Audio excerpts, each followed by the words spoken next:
지난주까지 우리 모두는 여러분 마태복음 11장의 말씀을 묵상하고 또 그것에 대해서 우리가 함께 나누었습니다. 이제 그러면서 12제자가 전도 실습에서 막 돌아왔을 때 뜻밖에도 세례 요한의 제자들이 등장을 하여서 예수님의 메시아 되심을 의심하는 요한의 말을 그 요한의 제자들이 전하게 되어집니다. 그로 인해서 예수님의 제자들 사이에서 세례 요한을 비판하는 목소리가 점점 커져 나가기 시작을 했죠. 그러자 예수님은 한편으로는 세례 요한을 칭찬하시면서 다른 한편으로는 제자들이 그 일로 시험에 들지 않도록 모든 제자들을 다독여 주셨습니다. 그들은 경쟁자나 적대자 관계가 아니라 하나님 나라의 동역자라는 사실을 일깨워 주기 위하여 여러분 누구의 편도 들지 않고 모두를 다독여 주셨던 그런 주님의 마음을 우리가 함께 살폈지요. 물론 예수님은 하나님 나라의 복음을 받아들이지 않던 이 갈릴리 세 도시에 대한 안타까운 마음 또한 여러분 솔직하게 드러내셨던 그런 주님의 모습을 우리가 함께 나누었습니다. 그러나 어떤 경우에도 여러분 하나님께 받은 사명, 그런 서운함이 있고 그런 어려움이 있고 그런 주님이셨지만 그럼에도 불구하고 어떤 경우에도 하나님께 받은 사명을 우리 주님은 잃어버리지 않으셨다라고 하는 거예요. 주님은 받은 사명이 여러분 주님께서 받은 사명이 무엇이었습니까? 수고하고 무거운 짐진 사람에게 다른 것이 아니라 쉼을 주시는 것이었어요. 쉼을 얻으려면 먼저 주님께 무거운 짐을 가져와 우리 모두가 그 짐을 내려놓아야만 하는 것입니다. 그 대신 주님의 멍에를 메고 주님의 온유하고 겸손한 마음을 또한 우리들은 배워 나아가야만 하는 것입니다. 그러면 참다운 쉼을 얻게 될 것이라 주님은 우리에게 그렇게 말씀하셨다라고 하는 거지요. 우리가 지난 주일에 묵상한 말씀 마태복음 11장 29절로 30절의 말씀에 다시 한번 보면은 나는 마음이 온유하고 겸손하니 나의 멍에를 메고 내게 배우라. 그리하면 너희 마음이 쉼을 얻으리니 이는 내 멍에는 쉽고 내 짐은 가벼움이라 하시니라. 여기서 30절에 내 멍에는 쉽고 내 짐은 가볍다라는 말씀 우리는 좀 다시 한번 곱씹어 봐야 할 것 같습니다. 여러분 세상에서 과연 매기 쉬운 멍에가 과연 있느냐라고 하는 거지요. 여러분 멍에를 아예 매지 않는다면 모를까 기본적으로 멍에는 매기 힘들고 어렵고 귀찮은 것이다라고 하는 거예요. 여러분 짐도 마찬가지잖아요. 짐은 여러분 크기가 어떻든지 무게가 전혀 나가지 않든 어떤 짐이든 여러분 모든 건 우리 모두에게 여러분 불편하고 힘들고 어려운 것이다라고 하는 거예요. 게다가 우리 말로는 여러분 짐이라고 되어 있지만 영어 성경으로 읽으면 버던이라고 여러분 표현을 합니다. 이건 뭐냐면 바로 부담이라고 하는 뜻을 가지고 있어요. 이 세상에 가벼운 부담, 다시 말해서 부담되지 않는 부담이 과연 여러분 존재하느냐라고 하는 거예요. 여러분 잘 아시는 대로 우리 한국 기독교 장로회 교단에 소속된 모든 교회는 우리 교회도 한국 기독교 장로회 여러분 교단에 소속이 되어 있는 교회잖아요. 근데 이 교회는 매년 소속된 노회 또 소속이 되어져 있는 시차례에 반드시 노예비와 시차례비를 여러분 납부하게 되어져 있습니다. 작년에 결산한 헌금의 일정 퍼센트지를 계산하여서 노예와 시차례에 그것을 납부한다라고 하는 거예요. 따라서 교회의 규모가 큰 교회는 많은 그런 노예비를 여러분 내게 되어지고 작은 교회는 여러분 적게 내게 됩니다. 그러나 노예비나 시차례비가 전혀 부담스럽지 않은 교회는 그 어느 교회도 없다라고 하는 거예요. 우리 교회도 매년 꽤 많은 노예비와 시차례비를 여러분 노예와 시차례에 납부하고 있습니다. 이것을 내지 않으면 여러분 교회의 살림살이가 어찌 보면 조금 나아질 수도 있을 것입니다. 그럼에도 노예와 시차례적으로 여러분 이 노예와 시차례적으로 감당해야 할 그런 하나님의 일이 있기 때문에 여러분 기꺼이 우리는 그것이 부담이 되어지지만 그걸 어떻게 감당하고 납부하고 있다라고 하는 거예요. 그렇다면 여러분 예수님은 왜 내 멍에는 쉽고 내 짐은 가볍다라고 말씀을 하셨느냐라고 하는 거예요. 여기서 우리는 예수님의 생각 속에 무언가 비교하는 대상이 있다라는 사실을 우리 모두가 또 짐작을 하게 되어지죠. 물론 예수님이 직접 비교급 문장을 사용하셨던 것은 아니다라고 하는 거예요. 더 쉽고 더 가볍다라는 말씀을 하지는 않으셨어요. 그렇지만 내 멍에 또는 내 짐이라는 말씀을 여러분 우리가 되짚어 보면 그것과는 구별되는 어떤 다른 멍에를 염두에 두고 있다라는 사실을 우리 분명히 짚게 되어진다라고 하는 거예요. 자, 그렇다면 다른 멍에가 무엇일까요? 우리는 그것에 대한 설명이 필요하지만 당시 사람들은 예수님이 지금 무엇을 비교하시는지 굳이 설명하지 않아도 그들은 잘 알고 있었다라고 하는 거예요. 이것은 바로 뭐냐면 율법의 멍에라고 하는 것이었어요. 성경에 나오지 않는 율법의 여러 가지 세부 규정에 대한 랍비의 해석을 모아놓은 미시나라고 하는 책이 있습니다. 유대인들은 성경만큼 굉장히 중요하게 생각하고 여기는 그 책이 뭐냐면 미시나라고 하는 책이에요. 그런데 이 미시나라고 하는 책 에버트 3장 5절에 보면 율법의 멍에를 메라 이란 말이 기록이 되어져 나오는 것을 우리가 보게 됩니다. 예수님이 말씀하시는 나의 멍에와 대조되는 것은 바로 뭐냐면 율법의 멍에였다라고 하는 거예요. 그런데 율법은 여러분 본래 멍에가 아니었잖아요. 여러분 율법은 여러분 구원받은 하나님의 백성이 살아가야 할 구체적인 삶의 지침이 바로 뭐냐면 여러분 율법이라고 하는 것이었어요. 여러분 이것은 부담이 아니라 하나님께서 여러분 그의 백성들에게 주신 은혜였다라고 하는 거예요.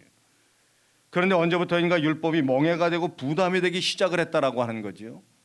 자칭 율법의 전문가라고 하는 랍비들에 의해서 그 랍비들이 율법의 온갖 해석을 주렁주렁 달아놓고 그것을 뭐냐면 하나라도 지키지 않으면 무조건 죄인으로 취급하면서 벌어진 그런 일들이 일어나게 되어져요.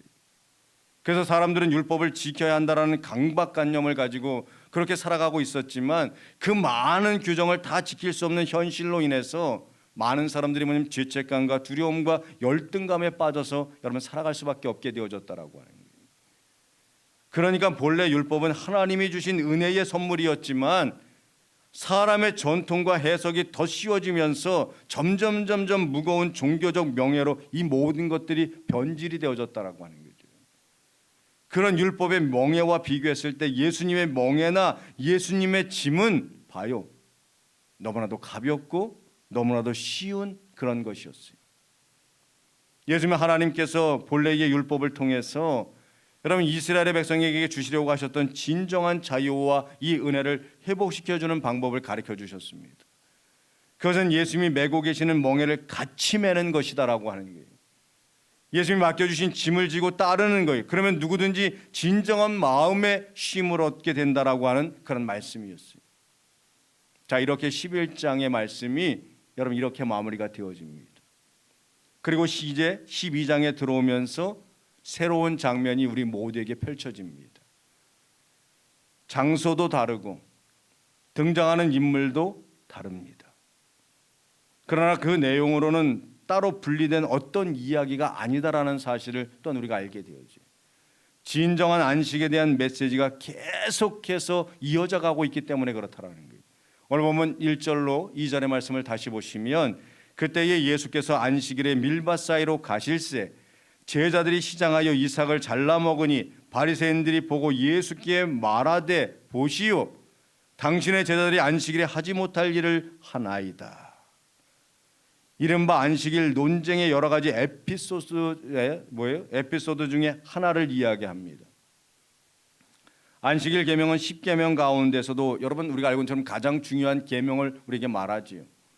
10계명은 하나님과의 관계와 다른 사람과의 관계 그리고 물질과의 관계에 대한 계명으로 나눌 수 있는데 그 모두를 아우르고 연결고리와 같은 역할을 하는 계명이 바로 뭐냐? 안식일 계명이라고 하는 것이에요.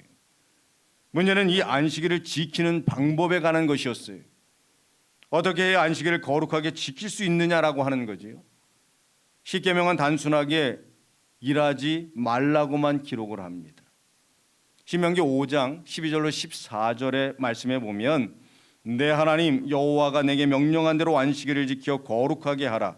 엿새 동안은 힘써 내 모든 일을 행할 것이나 일곱째 날은 내 하나님 여호와의 안식일인즉 너나 내 아들이나 내 딸이나 내 남종이나 내 여종이나 내 소나 내 낙이나 내 모든 가축이나 내 문 안에 유하는 객이라도 아무 일도 하지 못하게 하고 내 남종이나 내 여종에게 너같이 안식하게 할지니라 라고 얘기해요. 여기 기록된 대로 안식일에는 여러분 아무 일도 하지 말아야만 합니다. 그런데 여기까지가 어디까지가 그 일에 포함이 되어지느냐라고 하는 거예요. 14절에 보시면 안식일에 일하지 않아야 할 사람들의 명단이 여러분 길게 기록이 되어져 나오는 것을 우리가 보게 되어집니다. 아들이나 딸이나 종들이나 심지어 가축이나 객, 즉 외국인 노동자도 일하지 말라 기록을 하고 있습니다. 그런데 여러분 그 중에 포함되지 않은 한 사람이 있어요. 여러분 그가 누구예요? 아내입니다. 아내. 여러분 그것은 아내가 가족들을 위해서 여러분 아내가 빠져 있는 상황을 우리가 보게 되잖아요. 이것은 아내가 가족들을 위해서 일상적으로 해오던 일. 다시 말해서 식사를 준비하는 것은 안식일에 해서는 안 될 일로 생각하지 않았다라고 하는 뜻이 되어지고 있어요. 그러나 여러분 신명기 말씀과 달리 실제로는 안식일에 어떻게 됐습니까? 식사 준비가 금지가 되어져 있었습니다. 그래서 안식일에는 불을 피우지 못했어요. 그 밖에도 안식일에 하지 말아야 할 일이 얼마나 많이 있었는지 모른다라고 하는 거예요. 구약 성경에는 언급되지 않는 이와 같은 세부 규정이 세월이 계속해서 흐르면서 점점 이 세부 규정이 굉장히 많이 늘어갔습니다. 앞에서 언급했던 미시나라고 하는 유대인들이 성경책과 동일하게 여기는 굉장히 중요한 책에 모두 39가지가 기록이 되어져 나옵니다. 그 중에 안식일에 이삭을 뽑아서 추수하거나 그것을 잘라서 반죽하거나 그것을 갈아서 반죽하거나 빵으로 구워내는 모든 행위가 여러분 금지가 되어져 있습니다. 바로 이것에 근거하여 바리새인들이 예수님의 제자들을 비난하고 예수님의 제자들이 그 이삭을 잘라 비벼 먹은 것에 대해서 그들이 정죄했다라고 하는 거예요. 그런데 엄격하게 말해서 예수님의 제자들이 한 일은 사실 여러분 봐요. 여러분 비난받을 만한 어떤 행동이 전혀 아니었다라고 하는 거예요. 그들은 단지 밀밭 사이로 지나가다가 배가 고파서 이삭 몇 개를 잘라서 손으로 비벼서 그것을 그냥 먹었을 뿐이라고 하는 거예요. 신명기 말씀에 따르면 그것은 얼마든지 여러분 허용될 수 있는 그런 행동이었다라고 하는 거예요. 신명기 23장 25절에 보시면 이런 말씀이 기록이 되어져 나와요. 내 이웃의 곡식밭에 들어갈 때에는 내가 손으로 그 이삭을 따도 되느니라. 그러나 내 이웃의 곡식밭에 낫을 대지는 말지니라. 주인 몰래 도구를 사용해서 이삭을 추수하여 가져가는 것은 여러분 도둑질입니다. 이것은 절대로 해서는 안 되는 일이다라고 하는 거예요. 그러나 손으로 이삭을 조금 따서 비벼서 먹는다라고 하는 건 아무런 문제가 되지 않아요.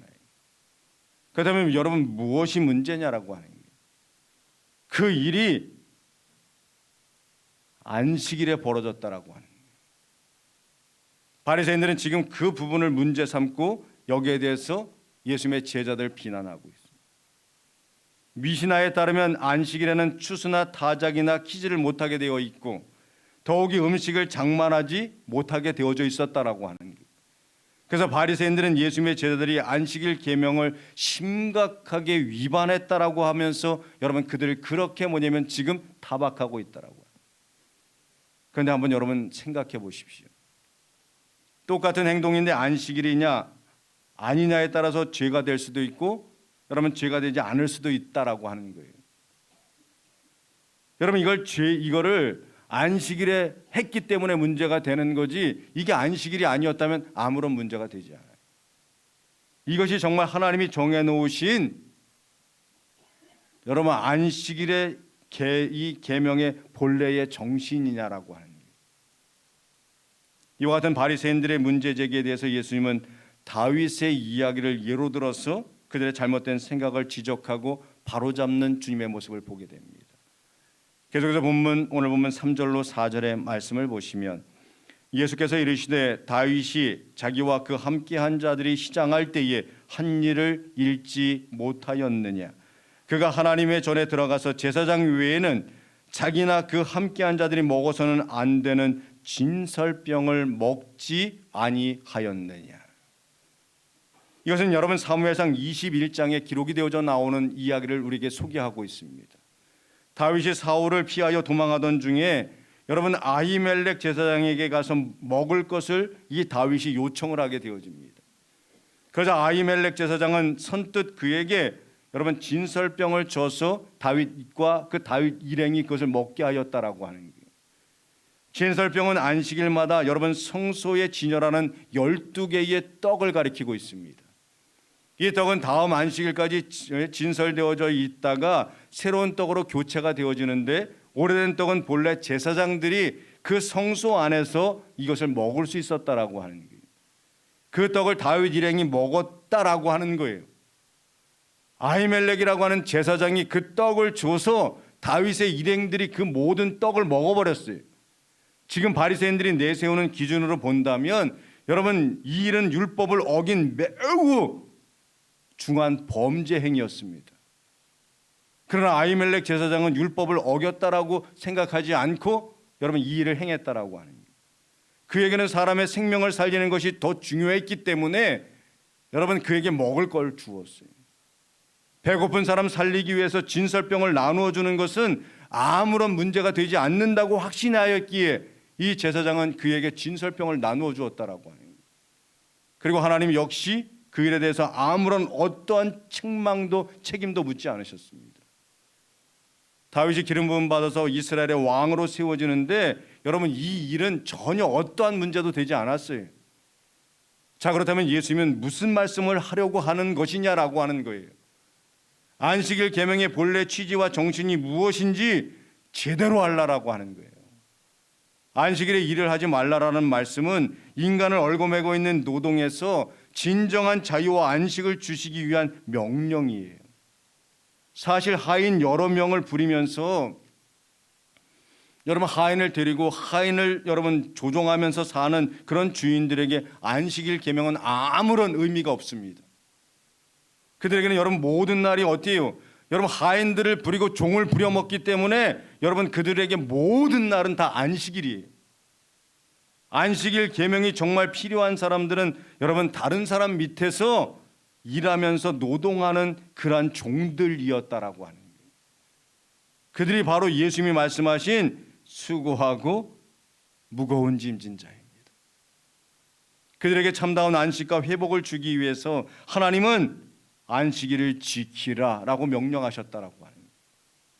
그래서 신명기는 안식일의 계명의 근거를 출애굽사건과 연결하여서 여러분 신명기 5장 15절에 이렇게 설명을 합니다. 너는 기억하라.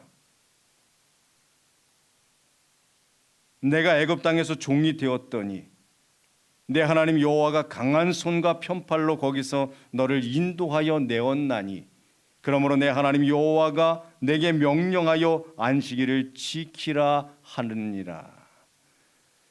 안식일 명령은 애굽에서 종으로 살았던 과거, 그 과거를 반복하지 않게 하는 제도적인 장치였습니다.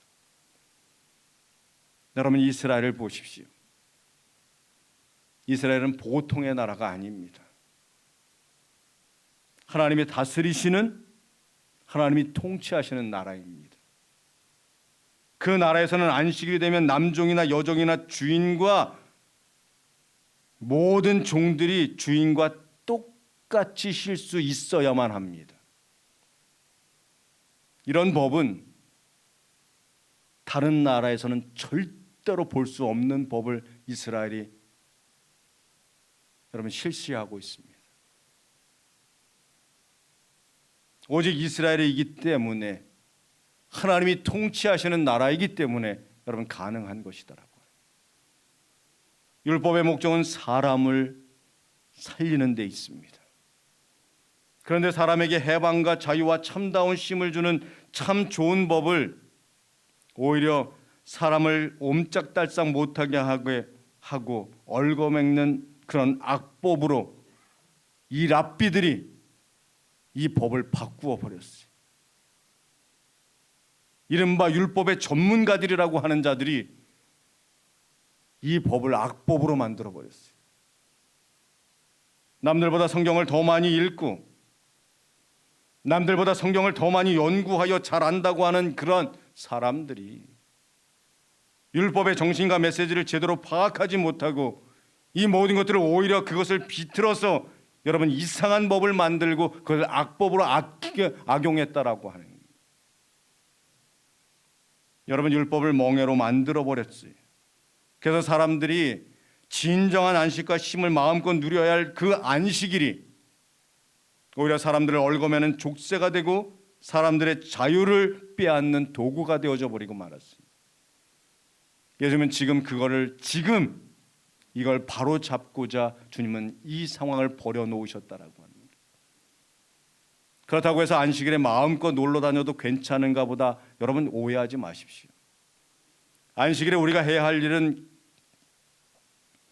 안식일에 우리가 해야 할 가장 중요한 일은 하나님과의 관계를 회복하는 것입니다. 하나님 앞에 나와서 예배함으로 인하여서 우리는 안식일의 주인공이 되는 것을 우리가 확인하고 다시금 하나님 앞에 서가는 그러한 날이 안식일인 것입니다. 여러분 우리가 이 안식일의 주인공이 될 수 있는 건 여러분 우리가 하나님의 자녀라고 하는 그 사실 때문이에요. 그럴 때 진정한 안식과 회복이 우리에게 주어지는 것임을 잊지 말아야 돼요. 세상의 즐거움을 추구하는 방식으로는 절대로 여러분 진정한 안식을 우리가 누리며 살아갈 수 없습니다. 오히려 더욱더 무거운 죄의 짐에 자신에게 여러분 계속해서 더 씌우는 그런 일이 우리에게 벌어질 뿐이라고 하는 거예요. 사랑하는 여러분, 예수님은 우리에게 아무런 멍에도 치우지 않겠다 약속하지 않으셨습니다. 다만 그의 멍에는 쉽다 우리에게 그렇게 말씀하셨습니다. 왜 쉬운가요? 왜 쉬워요? 이미 예수님께서 그 무거운 부분을 이미 짊어지셨기 때문이다라고 합니다. 따라서 우리는 그저 예수님의 멍에를 함께 메고 여러분 걸어가기만 하면 되는 것입니다. 예수님은 우리에게 아무런 짐도 그 어떤 부담도 주지 않겠다라고 여러분 말씀하지 않으셔요. 다만 그 짐은 가볍다라고 말씀하고 있어요. 왜 가벼워요? 예수님이 함께 져주시기 때문이다라고 하는 거예요. 우리 자신의 힘이 아니라 주님이 부어주시는 은혜로 충분히 여러분 우리가 감당할 수 있기 때문에 그런 거예요. 그래서 그것은 우리에게 전혀 무겁게 느껴지지 않지요. 오히려 우리가 기쁜 마음으로 여러분 질 수 있는 여러분 그런 날개가 되어지는 것이다라는 거예요. 오늘 우리는 여러분 진정한 안식을 누리기 위하여 우리 모두는 오늘 하나님 앞에 나왔습니다. 하나님께 예배하는 가운데 그리고 성도들과 교제하는 가운데 우리 주님이 약속하신 진정한 안식과 쉼을 누리는 우리 가옥의 모든 성도들이 되기를 주님의 이름으로 축복합니다. 그리고 즐거운 마음으로 우리에게 맡겨주신 십자가를 달게 지고 주님의 뒤를 따르는 우리 가옥의 성도들 모두가 되어주셔서 언제나 하나님의 은혜 속에서 우리 모두가 왜 우리에게 이러한 것들을 이야기하고 왜 이러한 것들을 지키고 이러한 것들을 하라고 하는지 여러분 올곧게 깨닫는 그런 믿음의 자녀들이 되셔서 언제나 아버지 앞에 기쁨 드리고 하나님이 우리 모두에게 부어주시는 그런 은혜의 삶을 올 한해 풍성하게 누리며 살아가는 우리 가옥의 온 성도들이 다 되시길 예수님의 이름으로 축원합니다. 오늘 주신 말씀 기억하면서 우리 함께 찬양 하나 하고 기도하겠습니다.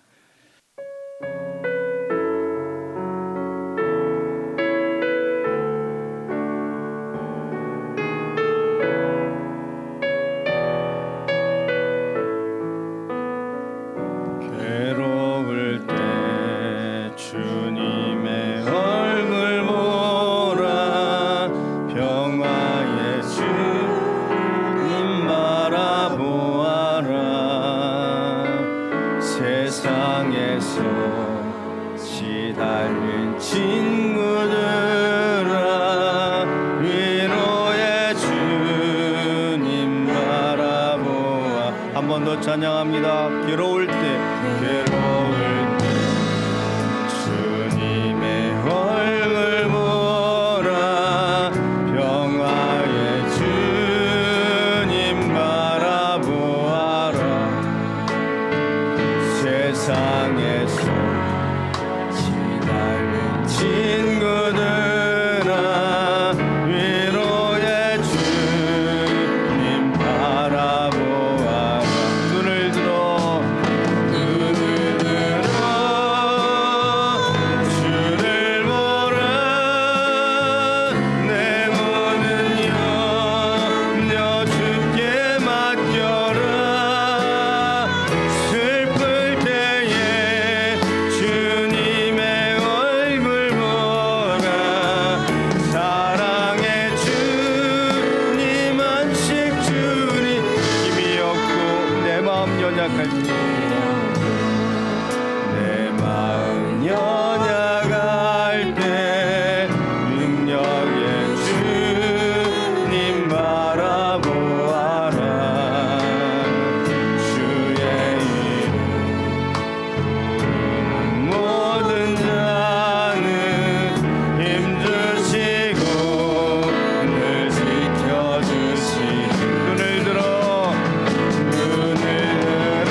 함께 이 시간 아버지 앞에 간절한 마음으로 기도하기 원합니다.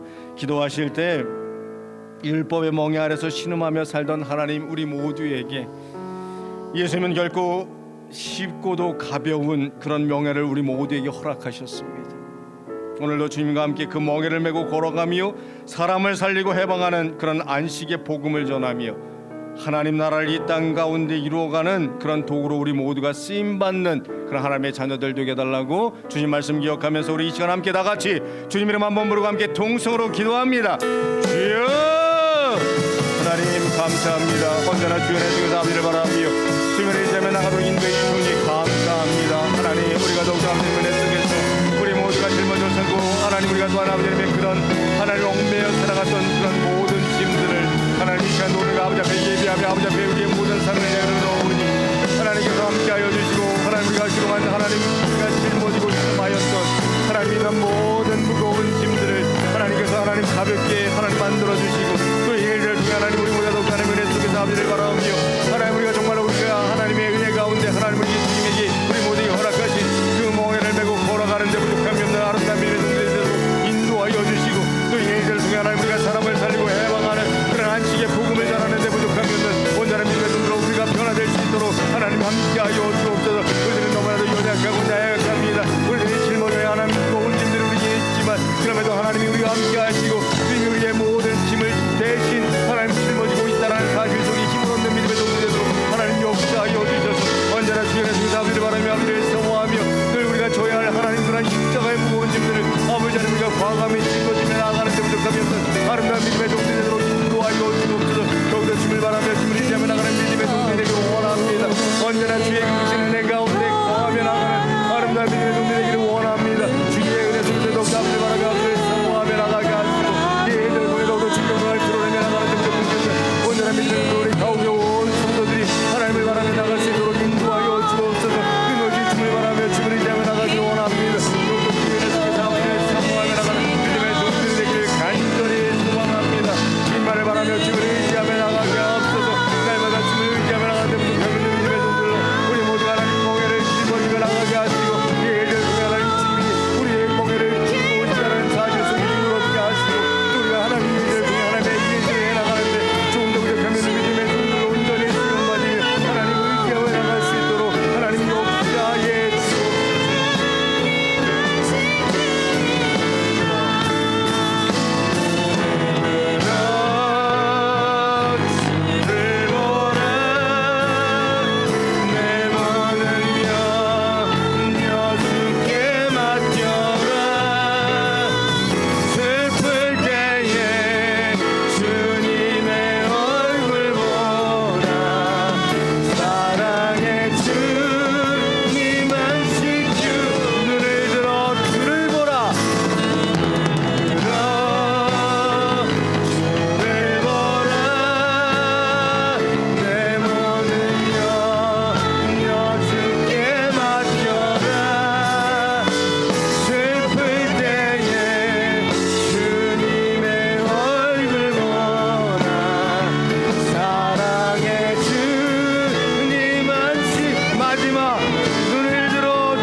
살아계신 하나님이 거룩한 주일 당신의 사랑하는 성도들이 오늘도 변함없이 주님 전에 나와서 이 시간도 아버지 앞에 기쁨으로 예배드리게 하시니 감사합니다. 늘 주님의 돌보심과 사랑 속에 살아가는 주의 자녀된 우리 가곡의 온 성도들이 하나님 되게 하여 주옵소서. 또한 이 아침 우리에게 하나님 말씀하신 것 같이 율법의 멍에 아래서 신음하며 살던 우리에게 예수님의 쉽고도 가벼운 멍에를 허락해 주시고 참된 안식을 약속해 주심을 너무나도 감사합니다. 오늘도 주님과 함께 멍에를 메고 걸어가며 사람을 살리고 해방하는 안식의 복음을 우리의 삶으로 전하며 살아가는 우리 가옥의 온 성도들 되게 하여 주옵소서. 그래도 그늘의 속에서 아버지를 사모하며 주님 바라보며 살게 하시고 또 이 일들을 통해 우리가 늘 하나님의 자녀요 또 하나님의 그 은혜 가운데 거하는 하나님의 백성임을 잊지 않고 주신 사명 감당하며 살게 인도해 주옵소서. 언제나 우리와 함께 하시며 우리 모든 성도들을 언제나 지켜주시기를 소망하며 예수님의 이름으로 간절히 기도하옵나이다. 아멘.